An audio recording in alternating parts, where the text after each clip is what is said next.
Anything that you'd like to add on that, Kathy, from your perspective? Well, I think Brent's right.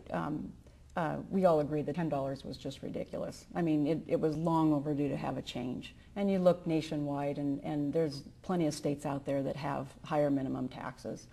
But to have it on the gross income, that's just a real killer. And the public's smarter than that, yeah, Kathy, don't you think? Well, yeah. I mean, you're a CPA, you're really smart.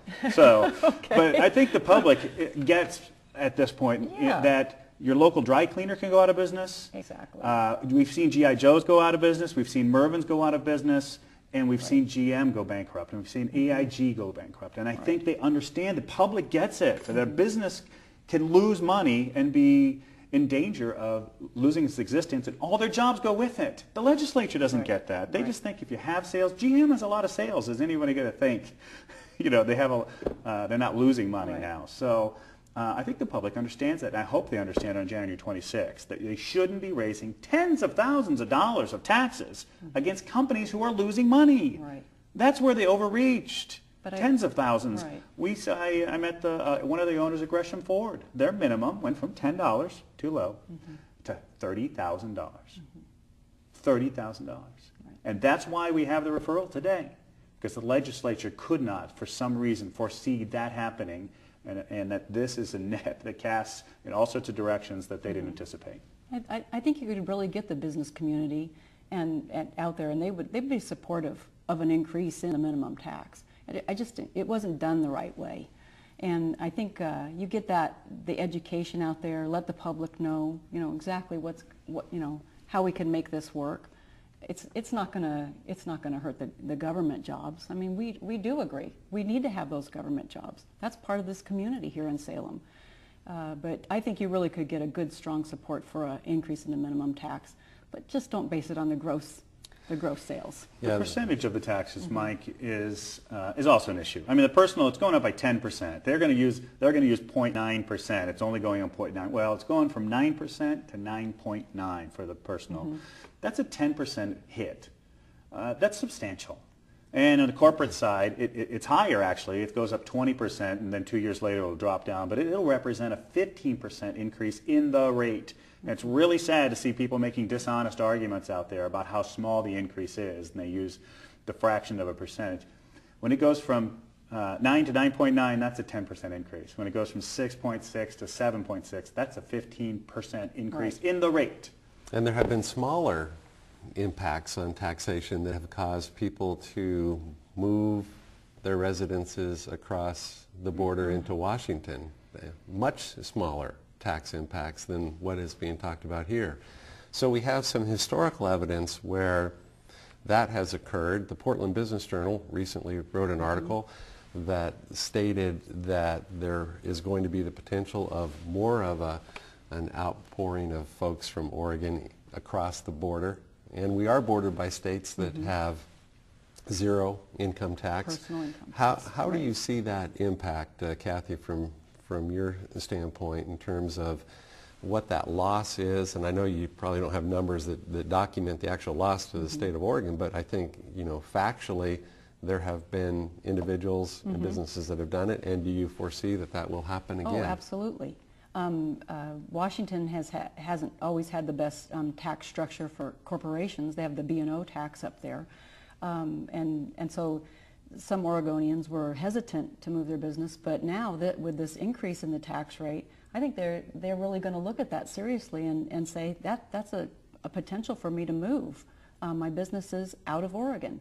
On the individual side, Washington doesn't have a tax rate for individuals. So individuals who want to escape this, Nevada also, same thing. Would you rather pay 9, 10% tax or none on your income? I think we lose a lot of individuals. Our show last month on Salem on the Move really talked about the giving aspect of how that builds healthy communities. And one of the things that hasn't really been talked a lot about during this particular campaign with this issue is if we continue to drive those with the means to contribute and be philanthropists out of our communities, who do you go to to, for that big contribution anymore, whether it's a business or an individual Right. with means to do so, because they will take under consideration options to move residences elsewhere. Oh, And we- absolutely. A flight of wealth and a flight of jobs. Yeah, Both. right. And we know that even those that have retired from the state of Oregon as public employees and are enjoying that PERS retirement benefit look with a business-like view on where their residence should be. And there have been some that have taken advantage of states that Sure. don't charge that income tax. Absolutely. So it's a reality that can't be ignored in terms of the overall tax policy, but it gets back to how do we progress to create a tax policy that makes sense? This certainly does not, as you have indicated. But since we do have it in play right now and it's heavily dependent upon income taxes, it has to get back to how do you drive back and retain and create those private sector jobs that generate the income tax so we can maintain the services. What would you like to see the attitude of government be related to that strategy? Well, that's a good question. I mean, something you said earlier reminded me of how much money, if a company makes money in manufacturing, we're talking good jobs, and they make money, they turn it around and pour it back into. And then they're going to hire people to fix their equipment. They're going to order expensive equipment. They're going to hire more people, of course. And farming is notorious, of course, on how much equipment it takes to farm and that investment, and they're buying it locally and they're supporting. All that money rolls around. And when it comes to legislative and public policy, you got to have, there's a number of other options that we talked about. There might be longer windows, but they can have tax credits for expanding your manufacturing capability or tax incentives for research and development, all sorts of things that might grow the jobs instead of shrink the jobs. It's a well-known axiom, if you want something to shrink, you tax it, right? So But back to Mike's story about who's going to leave and who's going to stay, and those stories are crossing my desk on a regular basis about people plan a 3-year exit strategy out of Oregon. I bought my house in Vancouver. I'm taking my jobs with me. I just came into a windfall and buying a house. I've got a close family member out of state today with cash to invest and will not invest in Oregon. Sure. So it's going to be hard, because if the answer, like we look at this draft one more time. So if this results in future job losses, and we think it definitely will on this red line, if this red line gets worse and we go soaring past the 12% unemployment, it becomes more difficult to fund government services, fewer people working, more difficult, higher demands on the services, what's the answer going to be on that day? Is the answer going to be higher taxes on business?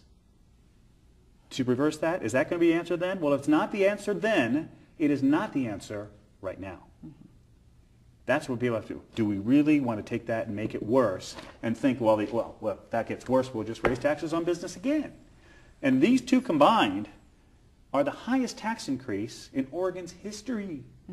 So I don't know how you reconcile in your brain worst economic conditions of all of our lifetime, unless you were around for the Great Depression, worst economic conditions, highest tax increase in Oregon history.